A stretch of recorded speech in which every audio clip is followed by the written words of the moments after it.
मुश्किल आ रहे हैं, कुछ शिफ्ट बहुत आसान आ रहे हैं, तो ये लेवल नहीं होना चाहिए। आज के ऑलमोस्ट पुराने प्रीवियस ईयर क्वेश्चन से लगभग यहाँ पर 70 से 80 question as it is repeat हो गए हैं, ठीक है, एज इट इज, ठीक है। तो आपने पढ़ा होगा तो चीजें आपको समझ में आएंगी, मजा आया होगा पेपर देने में, ठीक है। कुछ क्वेश्चंस हैं जिसको देखेंगे, बहुत आसान लेवल के क्वेश्चंस हैं। और वीडियो अच्छा लगेगा तो लाइक कीजिएगा, दोस्तों के साथ शेयर कीजिएगा, चैनल को सब्सक्राइब कीजिएगा गुरुदक्षिणा ग्रुप में, अगर आपको अच्छा लगता है चैनल पर और अच्छे कंटेंट मिलते हैं तो। चलिए, कुकू करती हूँ, मेरा नाम क्या है, यहाँ पर ये प्रश्न बना था, तो ये तो बच्चा बच्चा बता सकता है यार। मैंने की आवाज तो आप लोगों ने सुनी भी नहीं होगी, बहुत कम आपको देखने को मिलता है कि मैंने की आवाज को वजह से इस चीज को जाना जाता है। लेकिन सवाल सीटेट में बनता है कि मैना किस लिए जाना जाता है, तो झटके से अपने गर्दन को घुमाने के लिए जाना जाता है। जैसे कि मैना खड़ी होगी, बैठी होगी डाल पर, झटके से पीछे सर करेगी, फिर झटके से करेगी, आपने देखा होगा बहुत तेजी से करती है, ठीक है। अगर आप वैसे तेजी से करेंगे तो हो सकता है आपकी गर्दन में मोच आ जाए, ठीक है, तो ऐसा आपको नहीं करना है। अब बच्चे क्या करेंगे, यहाँ पर ऑप्शन मुर्गा होगा तो कुकड़ू कू, कुकड़ू कू, तो देखिए वहां पर कुकड़ू कू होता है, कुकू नहीं होता है, ठीक है ना। तो मुर्गा तो होगा नहीं, और मुर्गे से सवाल ज्यादा बनता नहीं है, ठीक है ना। कोयल की बात करें तो कू कू कू, ठीक है, तो ये होता है कोयल की आवाज, तो राइट आंसर यही होगा। अब कोयल के बारे में भी बहुत सारी चीजें बताई है कि कौवे के जो कौवा का जो घोंसला होता है उसके अंदर अपने अंडे रख देता है, निगरानी कौन करता है, कौवा करता है। कौवे की जो डाल होती है ना, सबसे ऊंची होती है, तो भर भर के प्रश्न पूछे जाते हैं। औपचारिक की बात करें तो यहाँ पर 11 से, जिसको अमूर्त भी बोला जाता है, 11 से लेकर के 15 साल तक की अवस्था है, ठीक है।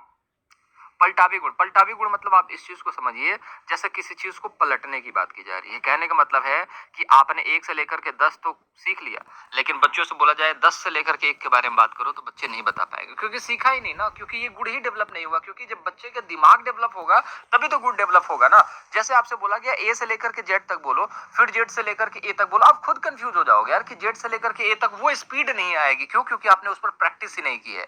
तो ये तो सिर्फ एग्जाम्पल के तौर पर है चीजें।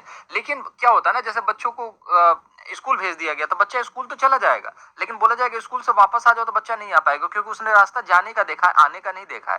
सुनने में तो बड़ा अजीब लगेगा, ऐसे कैसे हो गया, ये तो कोई भी जा सकता है। लेकिन यार उम्र तो देखो, 2 से लेकर के 7 वर्ष की अवस्था है, बच्चा कैसे सीख पाएगा, इतना मेच्योर हो थोड़ी पाता है, उसको तो सड़क पर जाने भी नहीं दिया जाता। तो याद रखना, ये वाली स्टेज में होता नहीं है पलटावे गुण। और सवाल किससे बना था? इसी स्टेज से बना था कि किसमें नहीं होता। हमने यहाँ पर सवाल क्या डाला है, किसमें होता है। तो याद रखिएगा, मूर्त संक्रियात्मक अवस्था में पलटावी गुण आ जाता है। बच्चा जब 7 से 11 साल का होता है तो उसको संरक्षण कम ज्यादा में फर्क दिखने लगता है।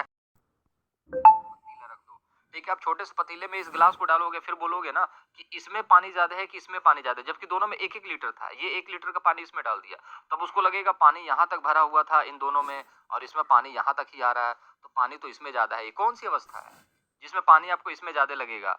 वो पूर्व संक्रियात्मक अवस्था है, जिसमें पानी आपको यहाँ पर ज्यादा लगेगा।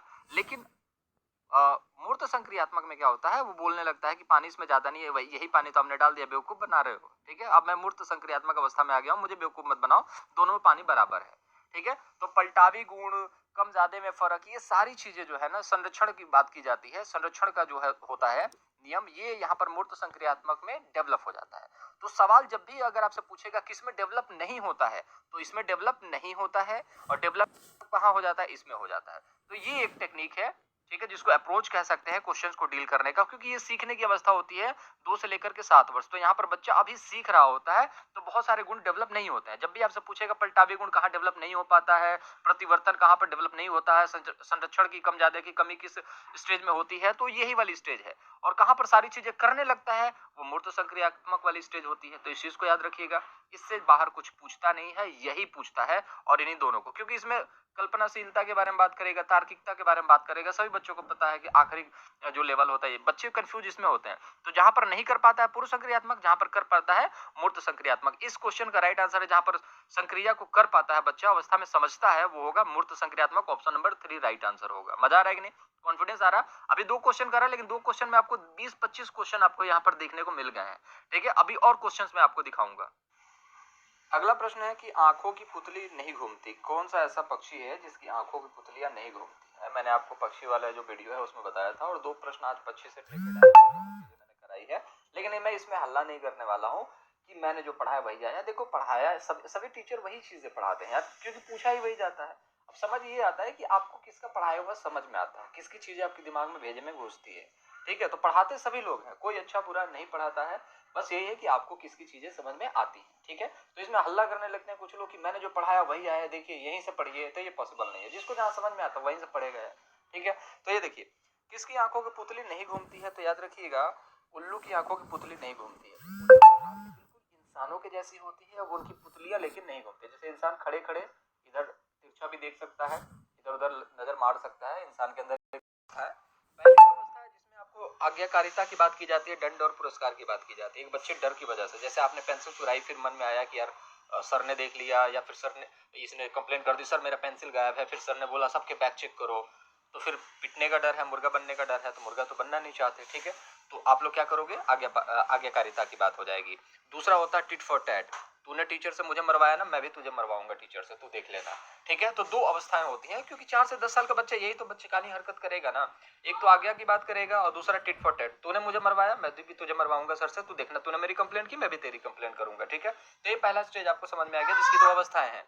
दूसरे लेवल में दो अवस्थाएं हैं, ठीक है, तीसरी अवस्था और चौथी अवस्था। तीसरी अवस्था में क्या होता है, गुड बॉय गुड गर्ल, यहाँ से सवाल बनता है, ठीक है। तो पहली अवस्था, तीसरी और छठवीं अवस्था से सवाल बनता है, गुड बॉय गुड गर्ल वाला, इंप्रेस करने वाली अवस्था होती है कि हम अच्छा काम करेंगे तो हमें इनाम मिलेगा, नाम मिलेगा, ठीक है। तो इंप्रेस करने वाली चौथी अवस्था होती है, वो सोशल होती है, समाज के नियमों को माना जाने वाला है, ठीक है। और पांचवी अवस्था भी सोशल नहीं है, पूछा है कुछ चीजें और, आइए देख लेते हैं। तो ये देखिए आरटीई के कुछ टैग वर्ड्स हैं, इसको याद रखिएगा। 86वें